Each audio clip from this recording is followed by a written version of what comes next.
one eerie night, a married couple was making their way home from a mysterious gathering that took place in a secluded village nestled deep within the woods. The journey back took them along a treacherous mountain road shrouded in an unbreakable fog. The husband was cautiously navigating the twisting bends of the road as a torrential downpour made visibility nearly impossible. As they rounded a bend, they were startled to discover a vehicle trapped in a ditch on the side of the road. It seemed to have collided with an ancient gnarled tree. They passed the overturned car and decided to stop by the roadside to offer assistance. Stepping out into the cold, damp night, the husband hurried back to the scene of the collision. The car's windscreen was shattered and the front end was crumpled beyond recognition. Through the rain-soaked side glass, he caught a glimpse of the car's occupants, a man and a woman in the front seats. Their lifeless heads hung limp from their shoulders, almost on the verge of being severed. It was a gruesome sight, and he felt a shiver run down his spine. He knew there was nothing he could do to help them. His attention then fell on the back seat, where he saw a young girl huddled in an unnatural position. Fortunately, her seatbelt seemed to have spared her from the full impact of the crash. With all his strength, he yanked open the back door to assess her condition. The girl, who appeared to be around 7 or 8 years old, had a pallid face with blood smeared across it. He carefully checked for a pulse and found a flicker of life in her. Relieved that she was still alive, he decided to carry her to safety. "Are you okay?" he asked gently. The girl remained silent, seemingly dazed from the traumatic experience. Making a quick decision, he picked her up in his arms and rushed back to his own car, holding her securely. "The parents are gone," he informed his wife, concern etched on his face. "The girl seems okay, but we need to get her to a hospital."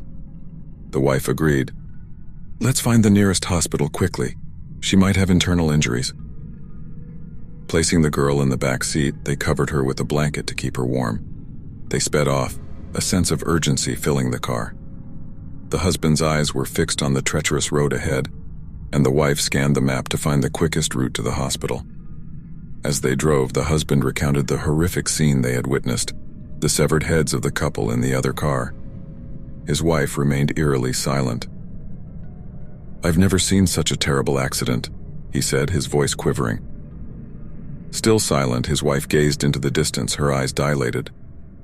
Suddenly, she let out an unsettling sound, a wordless scream, and opened her mouth wide. To his horror, the husband saw that her throat had been gruesomely cut, and her dress was stained with blood.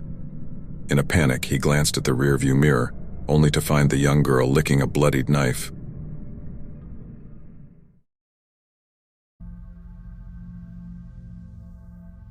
Last year, I had to take a flight to another city for business reasons. I needed to stay there for one night, so I opened my laptop and found a cheap hotel that was closer to the airport than others. Upon arriving at the hotel, I was disappointed to see how dirty and unkempt the place was. I tried to find another hotel, but there were no available rooms anywhere. I had no choice but to stay there.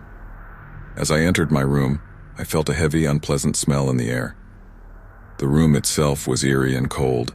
I lay down on the bed, but it was terribly uncomfortable. As I tried to make myself somewhat comfortable, I found something strange. It turned out to be rusty metal scissors. "Oh, this is awful," was all I could say. The housekeeper didn't bother to clean this room properly. I picked up the scissors and placed them on the bedside table. I was so tired that I immediately fell asleep. I decided to complain about the scissors the next morning. As I settled on the dirty sheets, I closed my eyes and tried to sleep. During the night, I had a strange dream.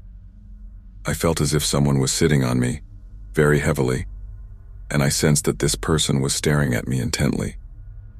I don't remember exactly what time I woke up, but the room was still dark. My heart raced as I reached for the bedside lamp, fearing what I might discover. The sight that met my eyes froze my blood.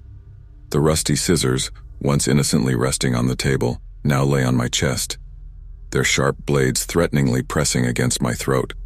The skin had already been punctured, a chilling warning of the danger I had been in. A cold sweat covered my body and I trembled with fear and confusion. How could this have happened? Was it all just a twisted dream? Or had something more sinister transpired while I was asleep? The unanswered questions and the eerie events of that night haunted me, and I couldn't shake the feeling that I was not alone in that room. An inexplicable sense of dread clung to me as I waited, anxiously anticipating the dawn's first light, desperate for an escape from this horrifying nightmare.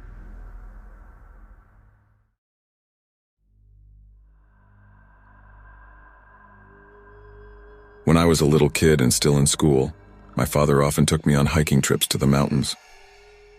One day we were held back and didn't notice how it was getting dark. A thick fog settled on the ground, and we could hardly distinguish the path. My father held my hand tightly so that I wouldn't stumble and fall. As we made our way down, I noticed a small dark figure ahead of us. Unexpectedly, my father squeezed my hand very hard. "Ouch, Dad, it hurts!" I exclaimed. My father looked at me, genuine terror on his face. "Close your eyes," he barked, "and don't open them until I tell you." He said it in such a tone that I immediately obeyed without asking any further questions. Holding me firmly, he guided me through the fog. As far as I could tell, when we passed the spot where I had seen the dark figure, I heard a faint murmuring. For the rest of the way, my father remained silent, and only when we were almost home did he finally let me open my eyes. Since then, he never talked about it and refused to tell me what it was. 20 years passed, and I visited my father. We shared some drinks and had a heart-to-heart conversation, like a father and son. I remembered that incident in the mountains and dared to ask about it again. "Do you remember that small dark figure in the fog?" I said. "What was it?" My father remained silent for a while, and whispered to me, "It was you." After saying this, he emptied his glass and flatly refused to talk about it any further.